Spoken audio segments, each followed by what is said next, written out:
나는 태어날 때부터 손상된 나의 뇌세포를 치료할 수 있다고 해도 마다할 것이다. 굳고 경련하는 근육이 없는 나를, 어눌한 발음이 없는 나를 상상할 수가 없다. 장애가 없다면 나는 대체 누구란 말인가? 가상의 치료제가 정말로 존재한다면 나는 너무나 많은 것을 잃을 것이다. 그 부재가 나를 분명한 존재로 만든다. 우리 중 망가지고 싶은 사람은 아무도 없다는 바로 그 점에서 치유의 약속은 힘을 갖는다. 하지만 나는 알고 싶다. 우리가 우리의 망가져 있음을 수용하고 주장하고 포용한다면 무슨 일이 일어날까? 이 책은 슬픔과 상처를 극복하는 법을 알려주는 책이 아니었다. 사고가 만들어낸 나로 장애인으로 살아도 된다는 허락이었다. 울면서 읽고 또 읽었다. 정상성과 수치심에 맞서는 휘어지고 부서진 불구의 몸들. 눈부시게 불완전한.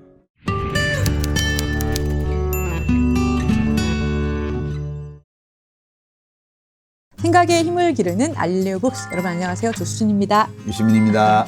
네, 1부에 이어서 디케의 눈물, 조국 교수, 이제 학자 조국의 신간을 가지고 말씀 나눠보고 있습니다. 2부에서 지난 시간에 그 법이 무엇이어야 하는가 이야기까지 해봤는데요. 우리 친숙한 데이비드 소로우의 시민불복종 부분이 인용이 돼 있더라고요. 여러 번 하셨죠. 우리 이 책 다룰 때 제가 책본문으로 뽑았던 문장이에요. 우리는 먼저 인간이어야 하고 그 다음에 신민이어야 한다고 나는 생각한다. 법에 대한 존경보다는 먼저 정의에 대한 존경을 기르는 것이 바람직하다.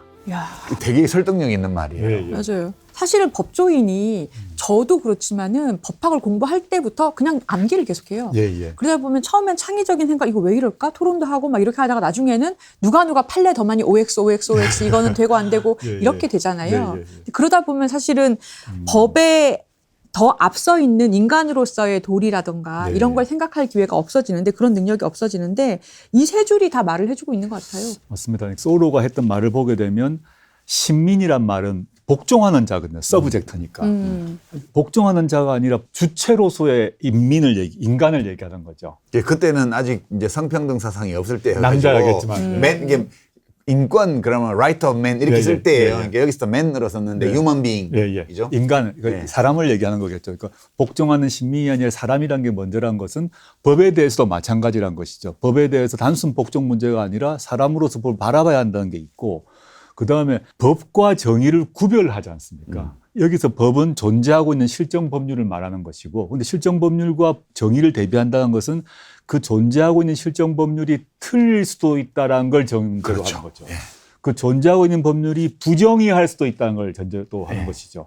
그 경우 어떻게 할 것인가? 그럼 우리는 신민으로 행동을 하게 되면 존재하고 있는 부정의한 법률에 복종해야 한다면, 신민이 아니라 주체로서의 사람이라고 한다면 존재하고 있는 부정의한 법률에 대해서 불복종하고, 소로의 말대로 시민 불복종하고 정의에 부합하는 법률을 만들어야 한다는 결론으로 나아갈 수밖에 없는 것이죠. 뿐만 아니라 우리 지금 21세기의 대한민국에서 겪고 있는 현실에서도 이 말이 떠오를 때가 많아요, 저는. 저도 마찬가지 같고요. 그러니까 이 소로가 처했던 그 미국 매사추세츠 상황이란 것은 그 특정 장소, 특성, 시간의 경험이겠습니다만은, 그때 소로가 이제 봤던 관점, 취했던 태도는 21세기 대한민국에 적용된다고 생각을 합니다.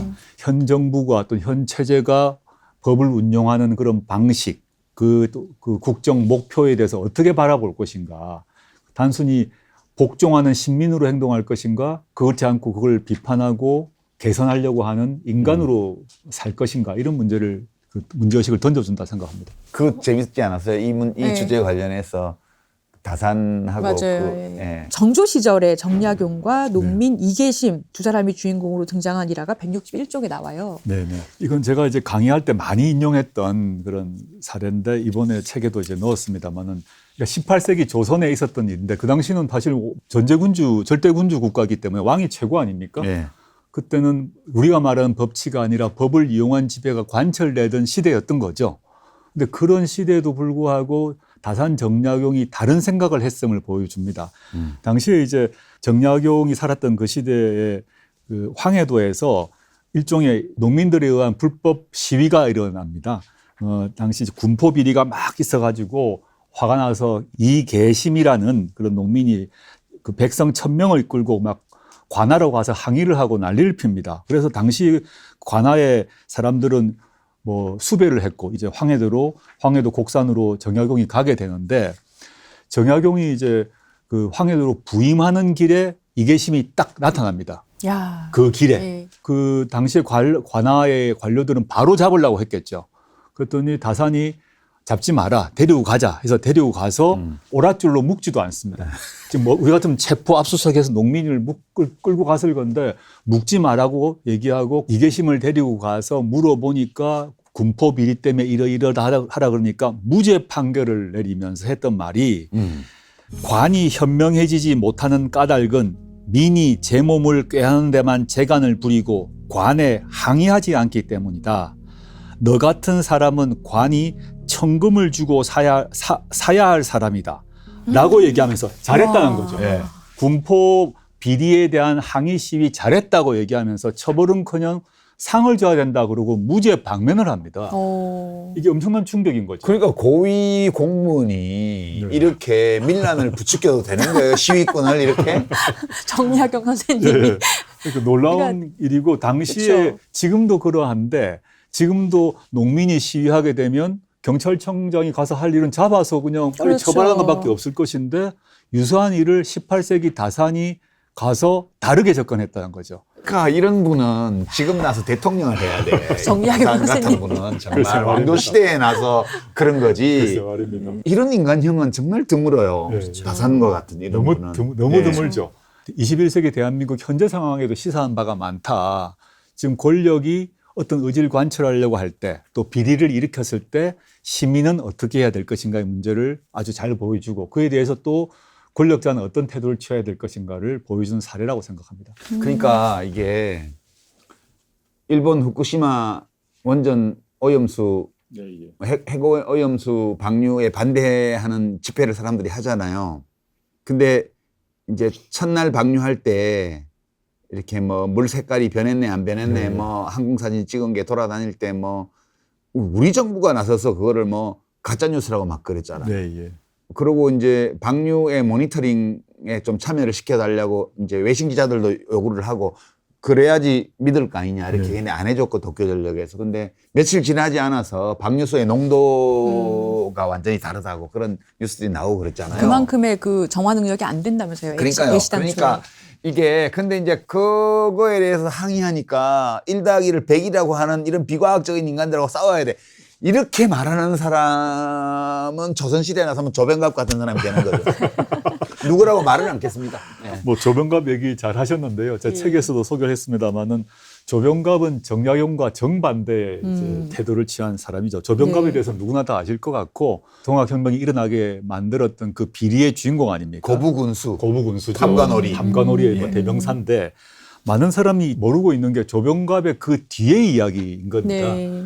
그 탐관오리로서 이제 문제가 터지니까 곤장을 몇 대 맞고 전남 고금도로 유배는 갔는데 곧 이어서 해배가 돼가지고 대한제국 법무민사국장이 됩니다. 그 다음에 이 사람이 이 조병갑의 비리 때문에 동학혁명이 일어났는데 그 뒤로 뭘 했나 하면 동학 2대 교주 최시형이 이제 재판을 받게 되는데 재판 통해서 사형 선고를 받는데 이때 조병갑이 그 배석 판사였거든요. 즉 우리식 용어로 하면 배석 판사였고 그걸 통해 차명을 당합니다. 그럼 최시영 그 교주는 얼마나 기가 막혔을까요? 그렇겠죠. 그러니까 이제 고종이 그 조병갑 같은 인간을 다시 판사로 재등용하고 이렇게 했잖아요. 근데 그 자체가 정말 황당한데. 그 황당한 거죠. 네. 근데 그런 사람이 다시 돌아와가지고 정의를 깡그리 무시하고 법으로 사람을 이제 죽이기 시작하는 거죠. 네, 네. 이게. 이게 사법살인이죠. 이런 것도 전부 네, 다. 사법살인이죠. 그러면서 이 164쪽에 그 조국 선생님이 이렇게 쓰고 계세요. 민주공화국 대한민국에서 법률가들은 그러니까 동학도나 이제 이계심이 다시 나타났을 때 대한민국 법률가들은 정약용의 길을 택할 것인가 아니면 조병갑 또는 을사오적의 길을 택할 것인가. 대부분 을사오적의 길을 택하지 않았나요? 그 당시에는? 을사오적이 다 판사라면서요. 그렇죠. 을사오적이 이제 이완용, 박재순, 이근택, 이지용, 권준형인데 이완용은 지방재판소 판사 출신이었고 지방법원장. 예, 맞습니다. 예. 예. 나머지 4명은 현재 우리나라로 보면 대법원에 해당하는 평리원이라는 조직이 있었는데 평리원 재판장이거나 재판장 서리 출신이었습니다. 최고위 판사들이었던 거죠. 나라 팔아먹었던 조선을 팔아먹었던 을사오적이 당시 대한제국의 대법관이었다 보시면 됩니다. 이 씁쓸함 이걸 어떻게 할 것인가. 법에 따라서 한일 합방조약이 합법이라고 그랬을 것이고 또 고종을 겁박했든지 해가지고 도장 찍게 만들고 나라 팔아먹었던 거죠. 법에 따라. 법에 따라. 예. 이게 바로 이제 법에 의한 지배, 법을 이용한 지배의 모습이 가장 극단적으로 보여준 예다. 그 2장의 마지막 정도에 보니까 헌법적 형사법학이다라는 네. 개념이 나와요. 네. 헌법은 통치 원리, 뭐 기본권 이런 거고 형법은 형벌에 대한 거잖아요.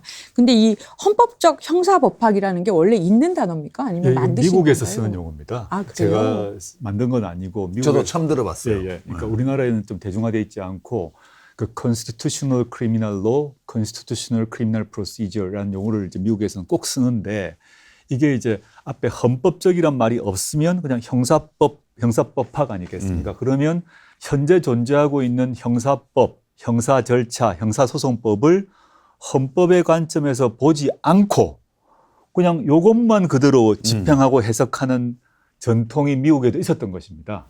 오래전에 60년대까지. 그러다가 그 뭐 많이 아시겠지만 미란다 권리, 묵비권 이런 거 있지 않습니까? 그 당시에 미란다 권리를 고지하지 않고 자백을 받으면 그 미란다 판결 이전까지는 그렇게 하더라도 전혀 문제가 없었습니다.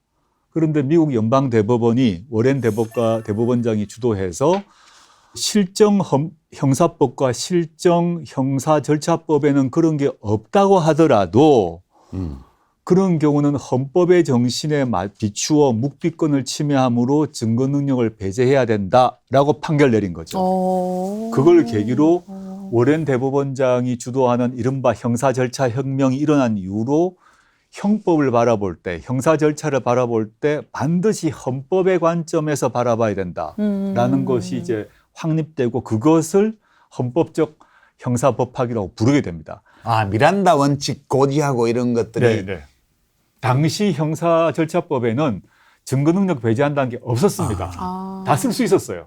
그 법조항에는 없는데도 네. 헌법에 묵비권이 있지 않습니까? 네. 그런데 헌법의 묵비권을 침해하면 증거능력 배제한다는 말도 없었습니다. 네. 물론 형사법률에도 없었고 그런데 워렌 대법원장이 주도하면서 그런 경우 고문을 하거나 묵비권 침해를 해서 얻은 자백을 쓴다는 얘기는 헌법을 무너뜨리는 것이므로 쓸 수 없다라는 판결을 내리고 격렬한 비판이 있습니다. 근데 그게 확립돼 버렸어요. 우리나라도 지금은 다 그거 들어왔지 고지하잖아요. 않습니까? 들어왔지 네. 않습니까? 근데 이게 이제 어떤 게 있냐면 이제 묵비권 이런 거 외에도 그 헌법적 형사법학이란 것이 이제 나의 형사절차적 권리, 묵비권, 변호인 뭐 참여권 이런 거 외에 예를 들어서 낙태의 권리, 이게 프라이버시 권리죠. 헌법에 프라이버시 권리가 있는데 미국의 주에서는 다 낙태를 엄격히 처벌하고 있었단 말입니다. 그런데 당시 미국 연방대법원이 그거는 여성의 프라이버시를 침해하는 것이므로 위헌이다라고 얘기하고 그러니까 각 주마다 어떤 주들이 가지고 있던 낙태를 엄격히 규제하는 법률이 무효가 되는 거죠. 또 표현의 자유.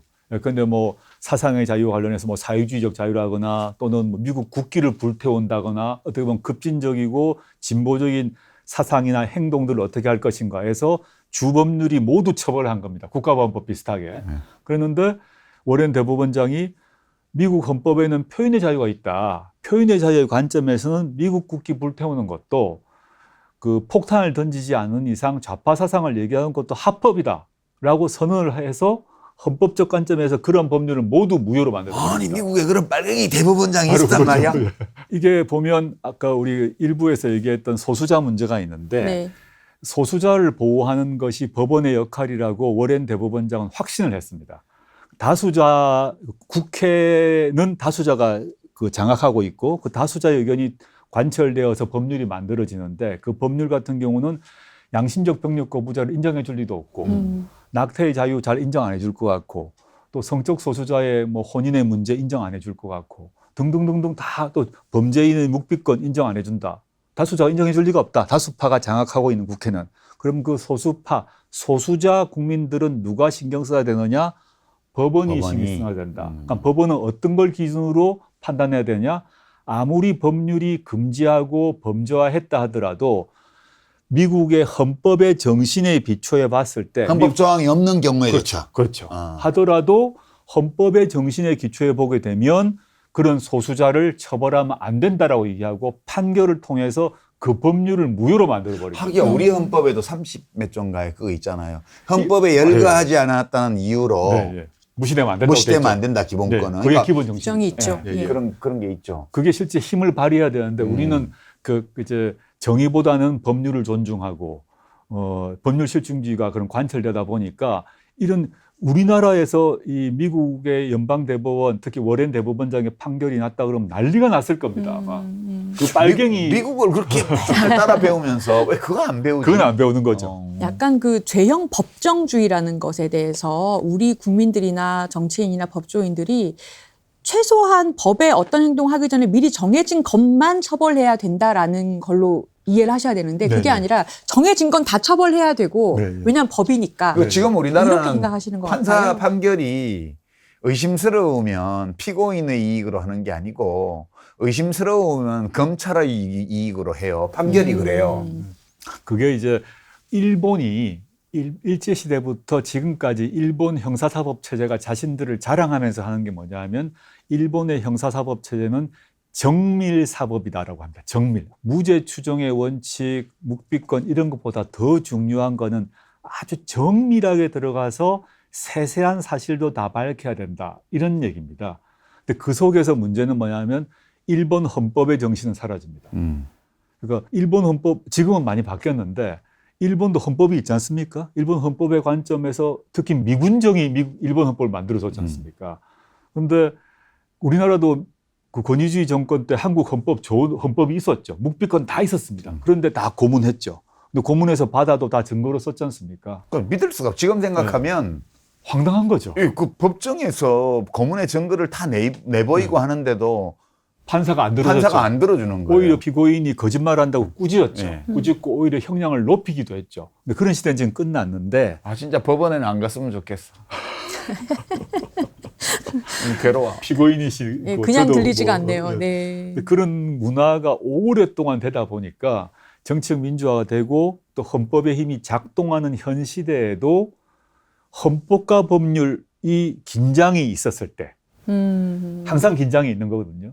그러니까 우리나라에서 특히 문제가 되는 게 이제 표현의 자유와 관련해서는 명예훼손 문제가 많이 있지 않습니까? 네. 어떤 상대를 공격하고 특히 정치적 공인을 공격하고 비판하게 되면 그 특정 시점에는 보통 시민들은 완벽한 사실을 확인할 수가 없습니다. 그렇죠. 경찰, 검찰은 압수수색했기 때문에 온전한 사실을 알 수 있겠죠. 휴대전화도 다 보고 PC도 보고. 근데 시민들은 상대방 이 사실이 정확히 몰라요. 그렇지만 내가 부분적으로 알고 있는 사실에 기초해서 상대를 비판하게 되면 명예를 훼손했다고 고소를 하면 내가 다시 처벌받는 일이 발생하는 것입니다. OECD 국가에서 이런 나라는 없는 거거든요. 그러니까 부분적으로 허위라 하더라도 상대가 특히 공인인 경우에는 부분적 허위 공격을 감수해야 된다는 게 OECD 국가, 미국 같은 경우 말할 것도 없이 확립된 법리를 할 수 있습니다. 그러니까 악의적으로 거짓말을 해서 조작을 해가지고 뭐 이 경우는 처벌 대상이 됩니다만 그렇지 아니하고. 근데 그것도 법리적으로는 그게 문제인데 사실 그 감정적으로는 좀 다른 문제가 있어요. 그러니까 이제 명예훼손 이런 거는 국가가 나서서 A가 B의 명예를 훼손했기 때문에 A를 처벌해달라고 법원에 요구하는 거잖아요. 그러니까 제가 이제 제 사례를 들면 1심에서 500만 원 벌금을 받았어요. 그럼 벌금 500만 원짜리 선고를 하느라고 그 수많은 검사들이 조사를 하고 검찰 수사관들이 서류를 만들고 법원에다가 서류를 보내고 이제 피고인은 또 변호사를 선임하고 법원은 1심에서 몇 차례 재판을 하고 항소심 가서 또 재판을 하고 어마어마한 사회적 비용과 에너지가 거기 쓰이고 있는 거예요. 이게 너무 미안한 거예요. 이 세상에. 네? 거기 이제 명예훼손이 되었다고 주장하는 공인의 명예를 위해서 국민의 세금을 쓰는 거 아닙니까? 그러니까 그 단서를 제가 제공한 거니까. 그러니까 미국 같은 경우 특히 영미권 국가 같은 경우는 유 작가님이 이 케이스 같은 경우는 아예 형사처벌 대상이 아닙니다. 아니고 그 사람이 민사소송을 해야 됩니다. 즉 이건 범죄가 아니라 만약에 그 사람이 명예가 훼손되었다면 돈의 문제로 처리할 문제란 것이고, 형사화됐다는 얘기는 그게 명예훼손이 유죄가 된다는 얘기는 유 작가님이 전과자가 된다는 얘기인 거죠. 그러니까 국가가 어디까지 국가 형벌권을 사용해서 어떤 사람을 국가의 총 권력을 동원한다는 얘기는 세금을 동원한다는 얘기고, 그러니까 세금을 쓰고 있잖아. 거기에. 세금을 쓰고 국가의 조직을 총동원해서 시간과 돈을 자원해서 어떤 사람을 처벌해야 될 대상 범죄가 어디까지인가를 네. 정해야 되는데, 우리나라에는 표현자는 헌법이 보장하는 겁니다. 그런데 명예훼손은 형법입니다. 그러면 다른 나라에서는 표현의 자유를 위해서 그런 명예훼손이 양보해야 되는 겁니다. 근데 우리는 이것의 위헌이라는 얘기를 하지 않죠.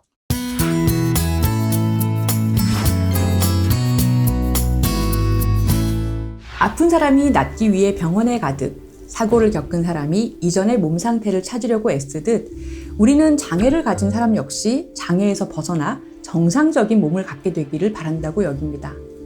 하지만 눈부시게 불완전한의 저자이자 선천적 뇌성마비 장애인, 시인, 장애 및 트랜스 활동가인 일라이 클레어는 이렇게 말합니다. 나는 태어날 때부터 손상된 나의 뇌세포를 치료할 수 있다고 해도 마다할 것이다. 굳고 경련하는 근육이 없는 나를, 어눌한 발음이 없는 나를 상상할 수가 없다. 장애가 없다면 나는 대체 누구란 말인가? 저자는 있는 그대로의 자신으로 살아가기 위해 치료와 극복, 정상성을 강요하는 비장애 중심주의에 저항합니다.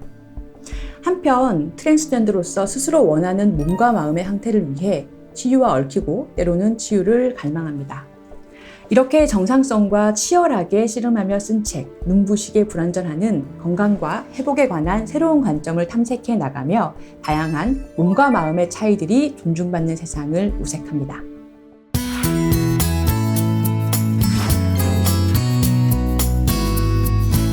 한 장으로 넘어가 보겠습니다.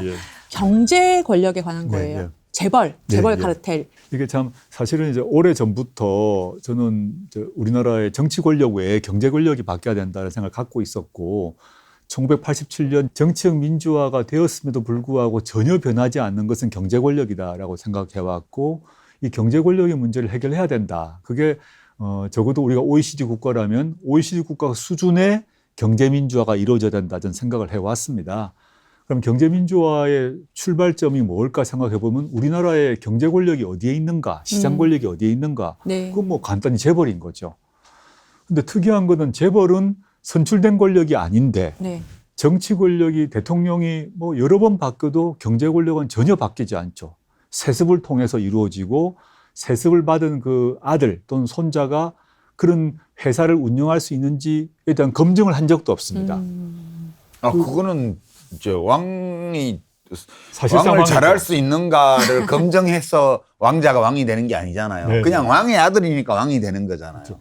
피에 의해서, 그렇죠. 혈연에 의해서 경제 권력이 이루어져서 나가는 거죠. 네. 뭐 그걸 갖다가 이제 뭐 자본주의라 그러면 뭐 할 말이 없는데, 근데 우리는 그게 이제 투표를 할 때, 즉 정치 영역에서는 주권자인데 정치 영역이 아닌 경제 영역에서는 고용자가 되어서 경제 권력을 눈치를 봐야 되는 거죠. 대통령 욕하고 국회의원 욕하기는 매우 쉬운데 재벌 총수 욕하기는 힘들어. 자기 매우 회사 힘들죠. 회장님 욕하는 그렇죠. 거는 진짜 이거야 잘못하면. 자기가 어떤 A라는 뭐 재벌 기업이 있는데 그 기업의 회장과 사장을 공개적으로 욕한다? 잘리는 거죠. 그거는 맞아요. 임금님을 욕하는 거하고 똑같아요. 아니, 옛날 이 문제를 얘기하려고 한 거죠. 사실은 지금 대통령 욕할 수도 있고 뭐 장관 욕할 수도 있고 뭐 야당 욕할 수도 있는데 광고주를 욕하면 안 되지. 그렇죠. 예. 하느님 위에 광고주님이시라서 나는 조국 교수가 언론에서 그렇게 미움받은 이유 중에 하나가 주요하게는 이 3장 때문이었다고 봐요. 3장에 담은 네, 예. 소위 그 정치인은 우리 민주주의는 정치는 민주주의니까 1인 1표잖아요. 예, 예. 근데 경제는 자본주의니까 1원 1표입니다. 네, 예. 그러니까 억만장자하고 가난뱅이는 투표권이 완전 달라요. 격차가 있어요.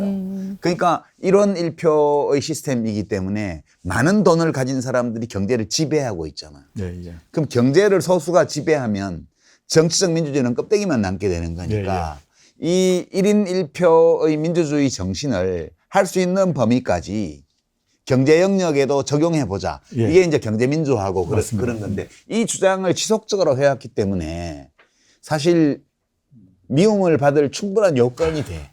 그러니까 돈 많은 사람들이 장악하고 있는 언론, 예, 예. 소유권도 돈 많은 사람들이 가지고 있고요. 예.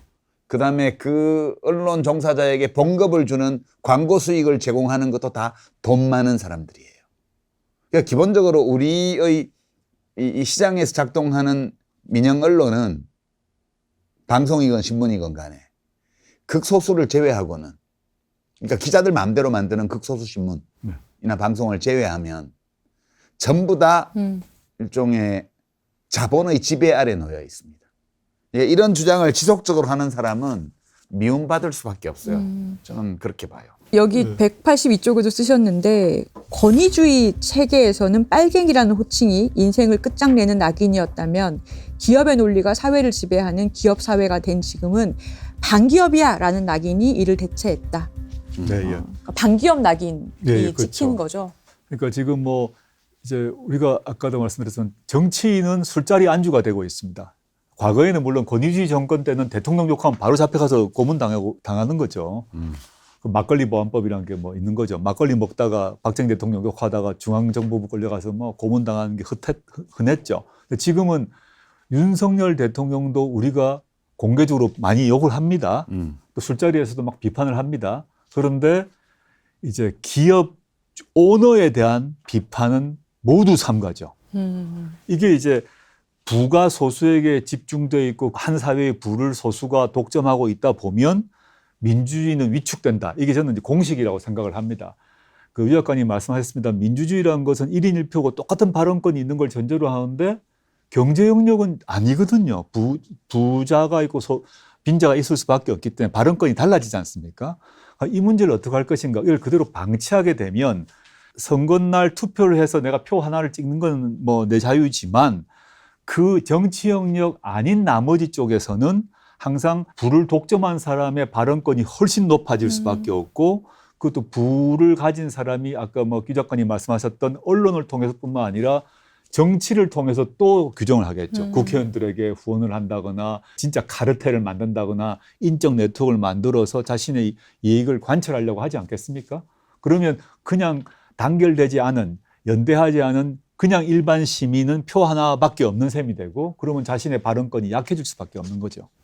사실은 가불관계라는 게 이제 그런 단어로 규정된 게 이제 몇 년 지났는데요. 고문하지 않아도 갑이 얘기하면 예, 예. 알아서 무릎도 꿇고 실제로 무릎도 예, 예. 꿇고 그죠? 그러니까 사마천이 이제 고전의 그 해안이라고 봅니다. 그러니까 사기에서 했던 얘기인데 그 당시에 그 통찰인데 지금에게도 많이 작동이 되는 것 같습니다. 한번 읽어보겠습니다. 재산이 자기보다 10배가 많으면 그에게 자기를 낮추고 100배가 많으면 그를 무서워해 꺼리며 1000배가 많으면 그에게 불임을 받고 10,000배가 많으면 그의 노복이 된다. 야.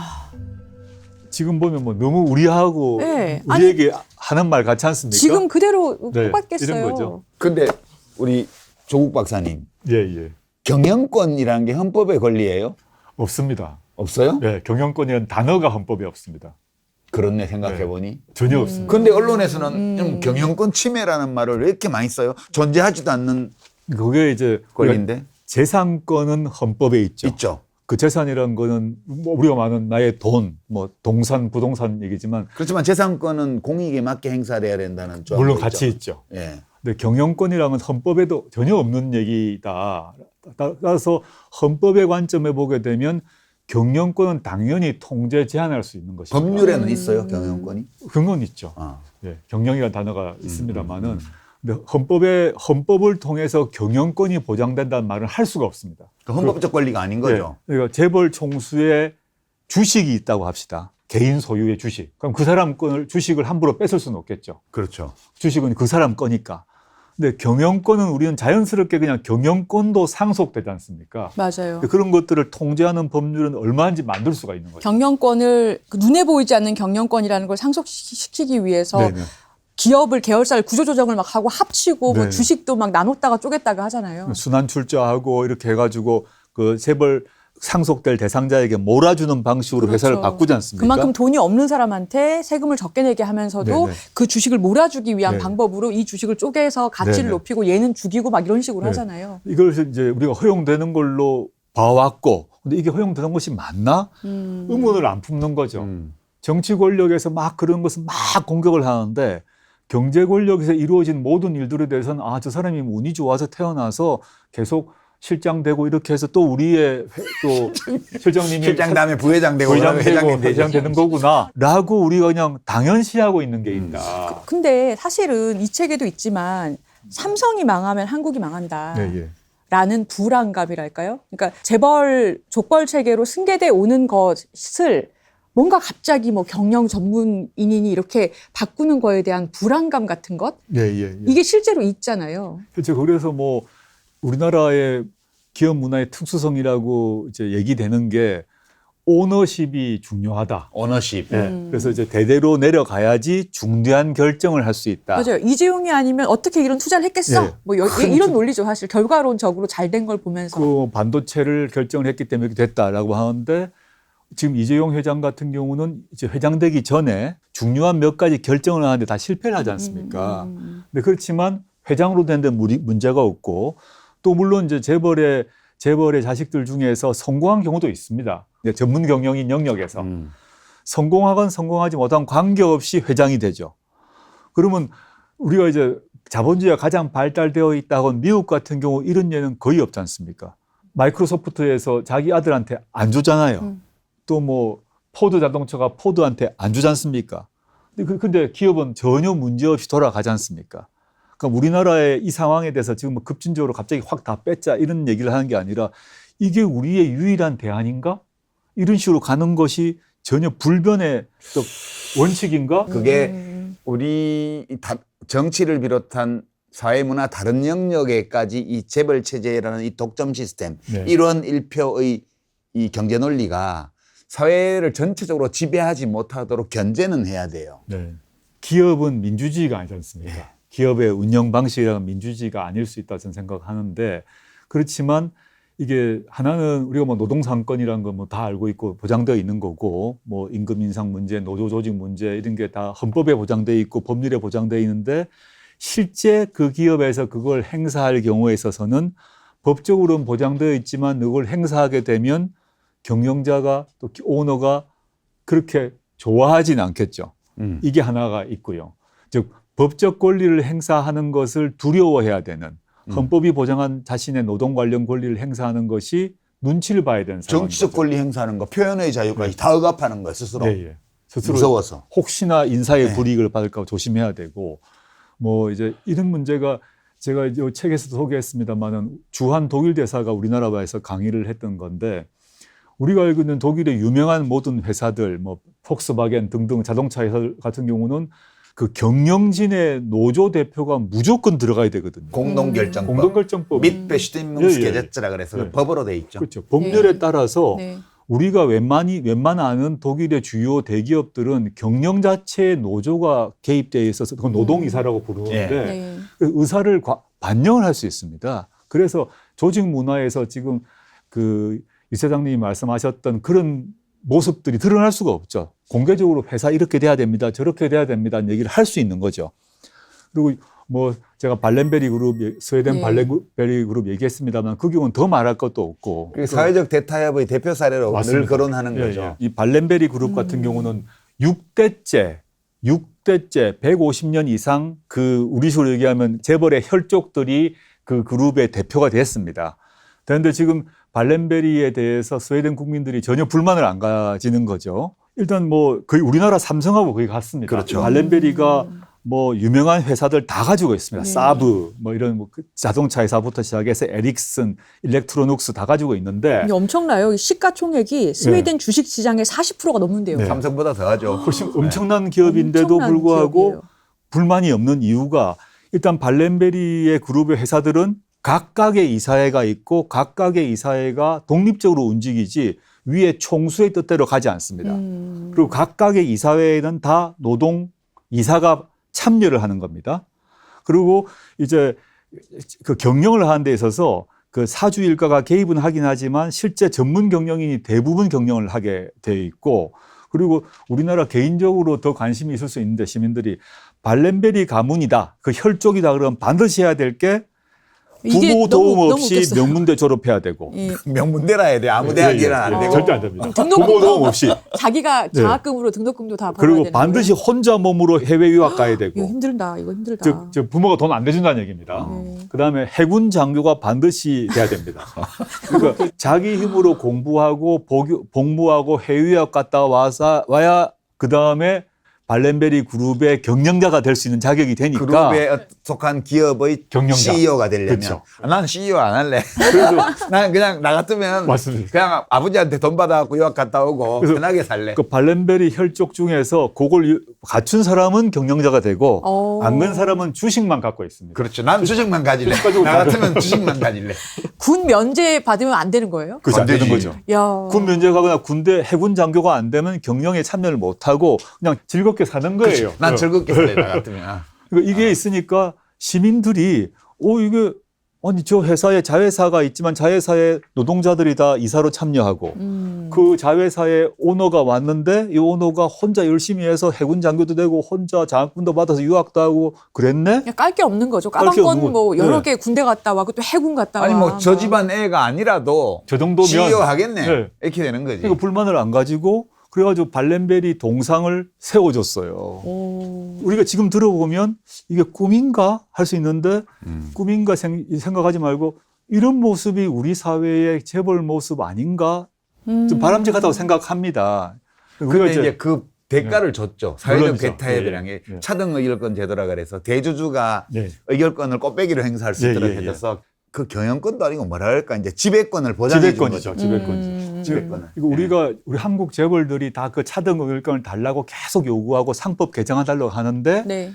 차등 의결권을 보장해준 나라가 이제 발렌베리 같은 스웨덴 등에 있는데 이 경우는 두 가지가 대부분 이제 법적으로는 보통 노동이사가 보장되고 그 다음에 최고 경영자가 되는 그 가족들은 이 정도로 검증된 사람들이 있다는 거죠. 그러니까 그 기업, 그 일족들이 차등 의결권을 통해 가지고 그 기업을 대대로 승계하는 거를 시민들이 용인한 거죠. 물론 이제 발렌베리 창업주가 맨 처음부터 이렇게 했던 건 아닙니다. 초기에는 이 전형적인 우리식의 재벌 부패 같은 게 다 있었어요. 그리고 정치권과의 유착도 있었고 뇌물도 주고 군수 비리도 있었습니다. 근데 그게 이제 국민적 이슈로 문제가 되고 그걸 특히 당시에 스웨덴 같은 경우는 사회민주당이 오래 집권을 했고 그걸 뒷받침하던 노동조합이 막강했거든요. 그래서 막 맹공을 가해서 이런 기업 필요 없다, 이런 부패 기업이다라고 맹공을 하고 우리식으로 얘기하면 재벌 해체를 해야 된다라고 하니까 지금 사회적 대타협을 통해서 노사정이 합의를 한 거죠. 그러면 너희 집안에게 그 경영권 줄게. 그 대신 노동이사 참여시켜. 그리고 이제 너희 회사 혈족들은 이 정도는 맞춰줘야 돼. 이런 국민적 대타협이 이루어지고 그걸 여러 대에 걸쳐서 실행을 한 겁니다. 우리는 안 되겠다. 우리나라는 안 될 것 같아. 그냥 얘기해봤자 소용없을 것 같아. 노동이사제가 지금 제도적으로 도입은 돼가지고 공기업들이 시범적으로 한 명 정도 네, 공기업은 하고 있죠. 하고는 있는데 여기는 보면 진짜예요. 진심이에요. 그 에릭슨 같은 경우에 이사회 구성원 15명인데 6명이 노동조합 대표래요. 맞습니다. 예. 그러니까 무슨 노동계가 추천한 무슨 뭐 교수 이런 게 우리나라에서는 아니고 이런 데 들어가면 노동귀족이라고 하면서 이제 엄청나게 욕해요. 네. 지금 조 변호사님 말씀하셨듯이 우리나라에 노동이사제가 도입되었는데 노동이사가 되는 분들이 노동조합이 추천한 전문가, 맞아요. 뭐 변호사나 네. 교수가 되는 경우가 많이 있습니다. 네. 그런데 북유럽 같은 경우, 독일 같은 경우는 실제 노동자가 노동이사가 되는 거죠. 그렇죠. 그래도 아무 문제가 없는 거죠. 그것도 사용자 쪽하고 동수로 들어간다. 통수로 들어가죠. 예. 그렇지만 경영과 관련된 의사결정을 하는 이사회에서는 의결권이 2대1이어서 네, 예. 이제 노동이사들이 실제로 회사의 경영권을 행사할 수는 없어요. 근데 다만 그렇게 되니까 회사의 경영 정보를 다 공유하게 되죠. 네. 그러니까 분식회계를 한다든가 불가능하죠. 아니면 회사에 이윤이 많이 남았는데 그걸 감추고 노동자들에게 성과급을 지급 안 한다든가 사내 보유해버린다든가. 불가능한 거죠. 아니면 실제로 회사가 어려운데 그걸 감원을 해야 되겠다 그러는데 노동조합에서 거짓말하지 마라 라고 말할 수가 없는 거예요. 예, 예. 그래서 이제 폭스바겐 같은 경우에 1996년도인가에 임금 손실 보전을 하지 않는 주 30시간제를 맞습니다. 도입할래? 아니면 5천 명을 해고할래? 해고할래. 그 선택지를 노조에다가 주죠. 노사협에다가 제안을 하죠. 노조하고. 그리고 이제 경영 상태를 노동조합에서 다 알기 때문에 고민을 하다가 임금 손실 보전을 하지 않는 주 30시간제인가를 받아들이죠. 맞습니다. 예. 왜냐하면 우리는 한 사람의 그 동료들도 자신의 의사와 무관하게 잘리는 걸 원치 않는다. 그래서 전부 다 임금 손실을 받아들이고 노동시간 감축을 받아들이고 고용 유지를 하고요. 네. 그 인터뷰에서 기자들이 마이크 대면 소득은 줄었는데요. 근데 이제 쉬는 시간이 늘어났기 때문에 뭐 이제 집 청소도 제가 하고요. 잔디도 제가 깎고요. 자동차도 제가 고치고요. DIY 하는 예, 거예요. 예, 예. 그래서 지출을 줄여야죠. 뭐. 오. 그러니까 그게 정보를 공유한다는 투명하게 네, 공유한다는 네. 것이 노사평화 산업평화에 그렇게 중요한 거예요. 독일이 참고로 유럽연합 국가 중에서 파업으로 인한 근로소득 손실 일수가 최저인 나라입니다. 신뢰의 문제인 거네요. 네, 결국에. 예. 그러니까 노동조합이 경영 전문가는 아닌 거 아닙니까? 그 점에서 이제 노동자가 기업을 먹어서 마음대로 한다 이런 게 아니다라는 네. 걸 이제 말씀해 주신 거고 일단 회사의 경영을 공개를 이제 모든 걸 다 보는 거죠. 현재 상태를.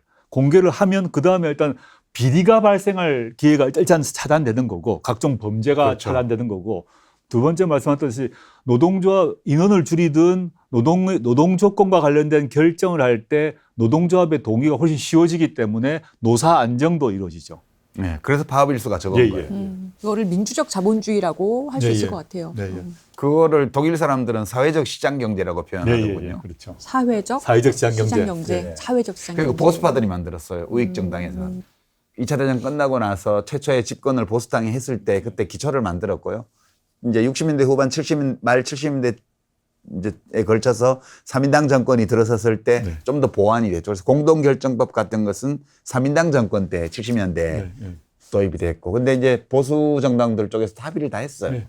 그래서 독일 같은 경우는 진보 보수 떠나서 뭐 스웨덴도 마찬가지입니다만 진보 보수의 문제가 아니라 이렇게 하는 게 합리적이다. 합리적이고 기업 경영에도 또 노사 분규 문제 같은 경우를 줄이는데도 훨씬 낫다는 판단을 했기 때문에 이제 정보 공개하고 노동 쪽을 참여시키자라고 합의를 했고 지금까지 실패하지 않았거든요. 재벌 권력에 대해서는 사실 시민단체, 노동조합 그리고 그 다니고 있는 우리 노동자분들 우리가 계속 노력하는 수밖에 네, 없다라고 지금 쓰고 네, 예. 계세요. 이제 마지막 예, 사장인데요.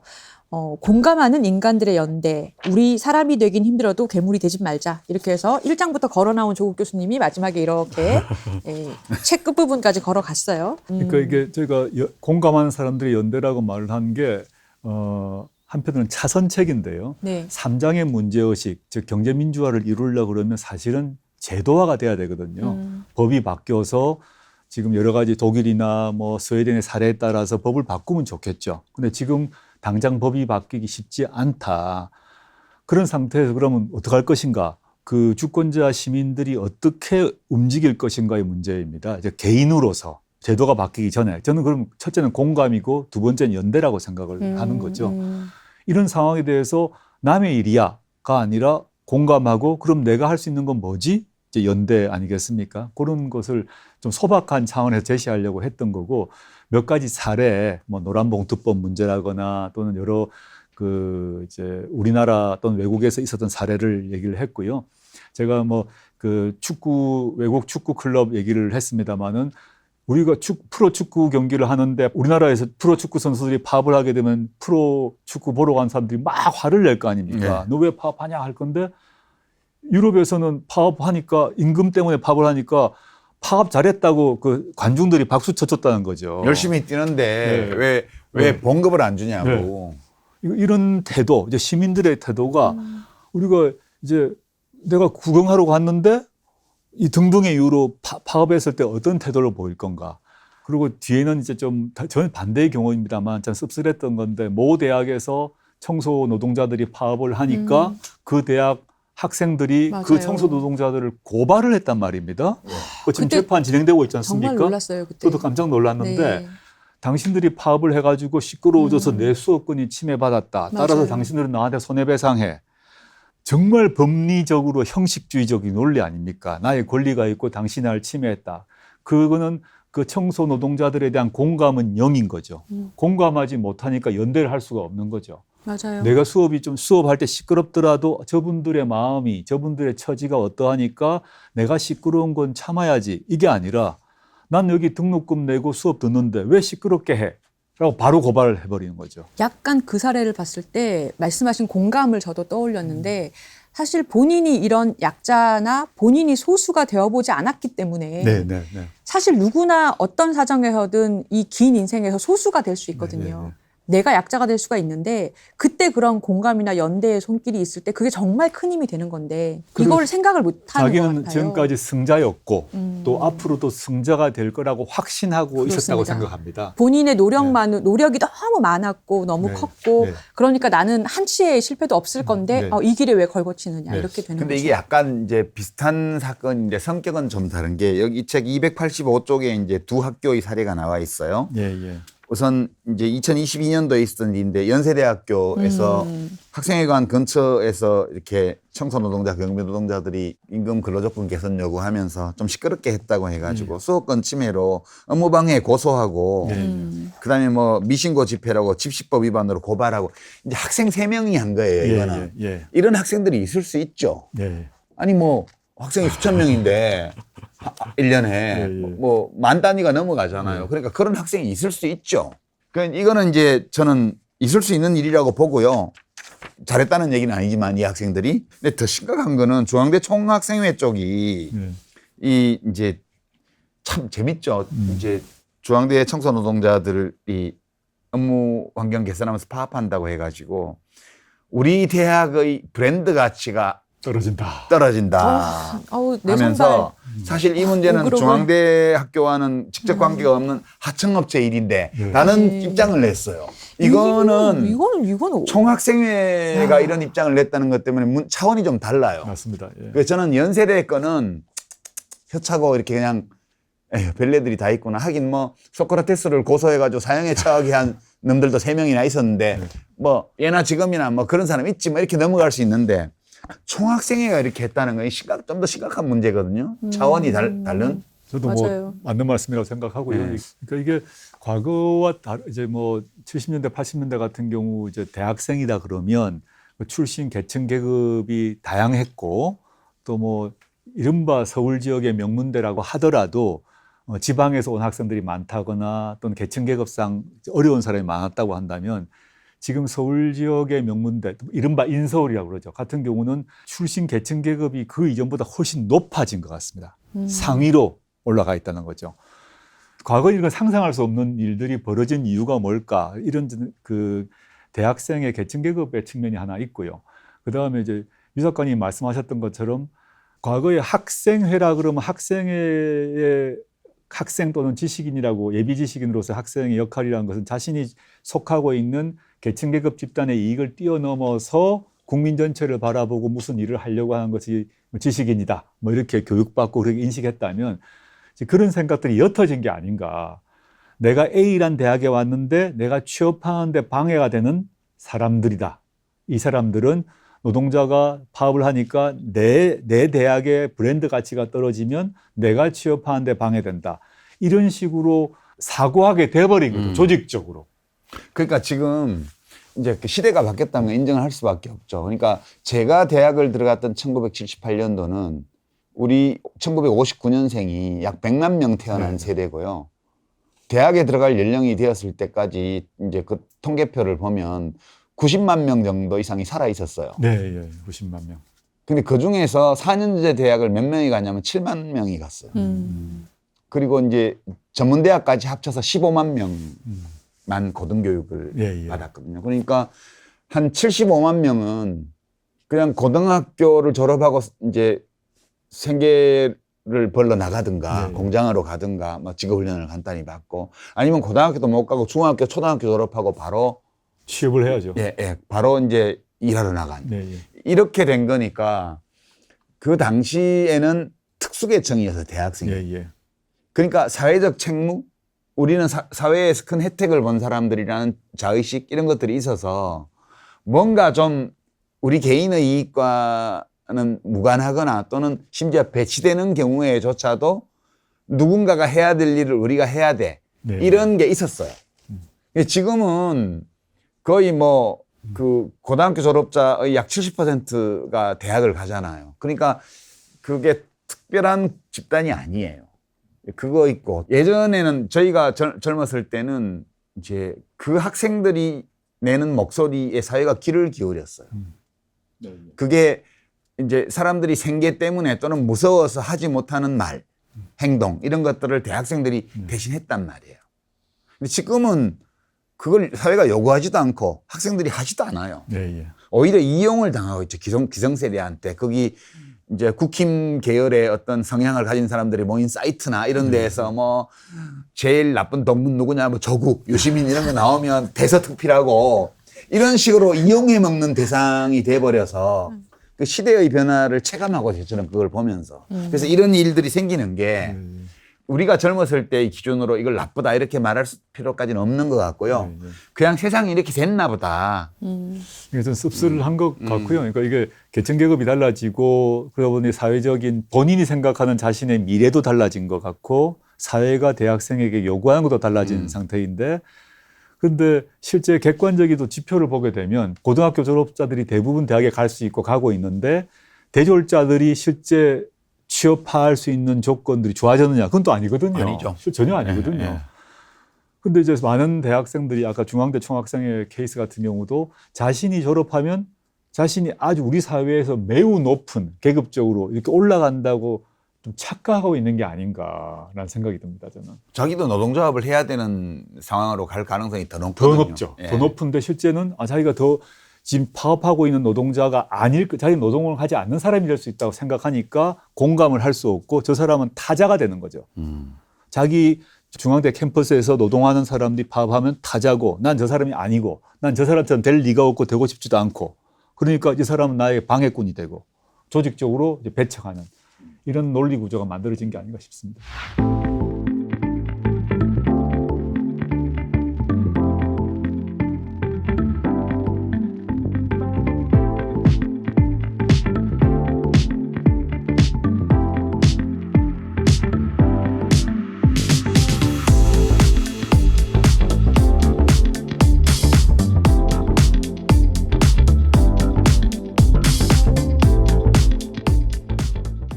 이 책이 4장에 끝나는 게 아니고 뒤에 맺은말이 있어요. 네, 맞아요. 맺은말 제목이 일종의 이제 이게 그 에필로그인데 나의 가장 중대한 잘못하십니다. 그래서 이제 그 지난 몇 년간 우리 조국 박사가 겪었던 그런 일들에 대한 자신의 소회를 여기 내용을 소개하지는 않겠습니다. 근데 제가 이 맺은말을 읽으면서 이제 이거는 조국 교수의 문장이 아니고 장볼 사르트르죠. 프랑스 철학자. 사르트르의 말을 인용해놨기에 제가 요새 이런 생각이신가 보다 해서 시청자 여러분께 읽어드리고 싶어요. 지식인이란 자기 내부와 사회 속에서 구체적 진실에 대한 탐구와 지배자의 이데올로기 사이에 대립이 존재하고 있음을 깨달은 사람이다. 지식인은 그가 누구로부터 위임장을 받은 일도 없고 어떤 권력으로부터도 자리를 배당받은 적이 없다. 그 다음 문장이 제일 꽂혔어요. 저는 특권 계급으로부터 추방되고 그러면서도 혜택받지 못한 계급으로부터는 수상쩍은 눈길을 받으면서 지식인은 이제 자신의 일을 시작할 수 있게 된다. 지식인의 역할은 모든 사람을 위해 자신의 모순을 있는 그대로 받아들이는 것이며 모든 사람을 위해 근본주의적 태도로서 그 모순을 초극하는 것이다.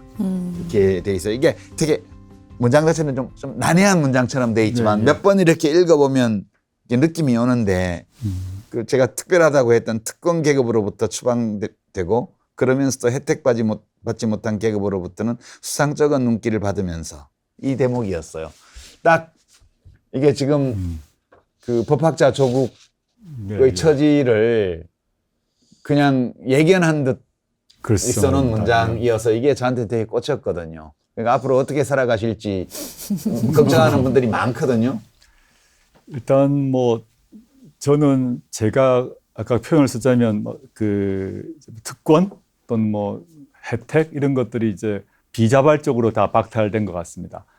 원래 이제 교수를 꿈꿨고 또 교수가 특히 모교의 교수가 된 영광을 차지했고 또 그 모교 교수라는 지위 때문에 분에 넘치는 평가도 받았고 칭찬도 받았는데 이제 청와대 민정수석 들어가고 법무부 장관 되고 난 뒤에 사실은 좀 빛나 보이고 멋져 보이는 자리와 지위는 모두 다 없어졌다. 그게 저희 현실인 것 같고요. 그게 저 개인만의 문제가 아니라 저희 가족 전체가 그런 상황에 있습니다. 이것들을 어떻게 이제 참 난감한 상황인데 먼저 뭐 이번 기회에 이런 자리에 나왔기 때문에 그런 지난 한 만 4년 횟수로 5년을 견딜 수 있고 버틸 수 있었던 것들은 뭐 음량의 응원, 격려, 위로 때문이 아니었던가 저는 생각하고 있고 그 점에 너무 감사드리고요. 오늘의 이 두 번째 책까지 포함해서 많은 독자분들이 읽어주시고 좋은 평가해 주셔서 너무 감사드립니다.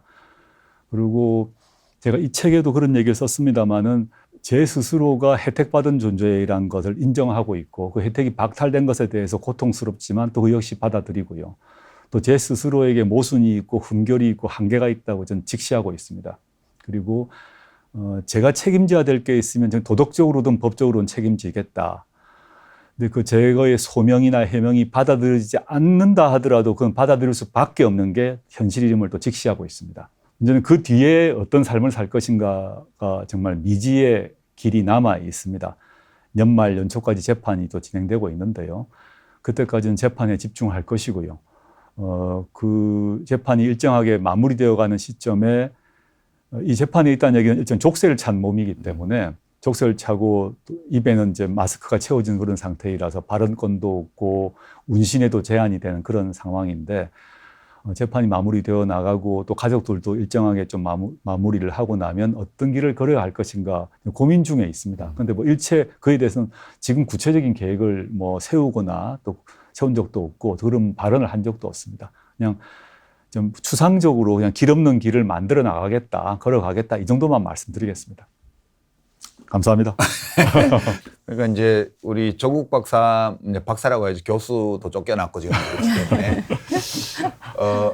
또 그렇지만 이제 가족들이 다 나름의 고통을 각자 당하고 있는데 최근에 그래도 조민 씨가 이제 유튜브 방송 열어가지고 여기저기 다니면서 이제 올리는 게 저는 좋더라고요. 그리고 진료실에서 환자를 돌보는 것도 매우 보람 있는 일이지만 지금 그걸 할 수 없죠. 타의에 의해서 할 수 없게 된 형편이기 때문에 언제까지 저렇게 활동할지 모르지만 저렇게 자기 나름의 생활을 만들어 나가는 것이 전 좋더라고요. 보면서 뭐라 하는 사람들 있는데 그 사람들은 원래부터 싫어해서 뭐라 하는 거니까 이제 이 내 가족이 네 사람으로 이루어진 이 가족이 넓게 보면 또 더 많은 사람들이 있습니다만 앞으로 각자가 자기의 길을 어떻게 찾아서 살아나갈까 그것이 보고 싶고요. 잘 살아나가는 걸 어떤 형태로든.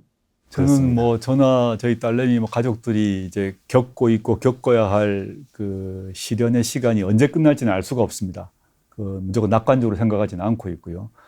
근데 저는 믿고 있는 거는 또 알고 있는 것은 언젠가는 그 시간은 끝난다는 것입니다. 터널 속에 있는데 터널은 언젠가는 통과할 수밖에 없다. 그게 몇 년이 돼가 될지 모르겠지만 그 뒤는 이제 터널이 끝났을 거니까 그때는 저든 뭐 저의 애든 좀 더 자유롭게 할 수 있을 것 같고 저희 딸내미는 원래 어릴 때부터 이제 응급의학과 의사가 되겠다고 꿈을 꾸고 살아왔는데 짧은 의사 생활을 하고 이제 전혀 다른 삶을 살고 있고요.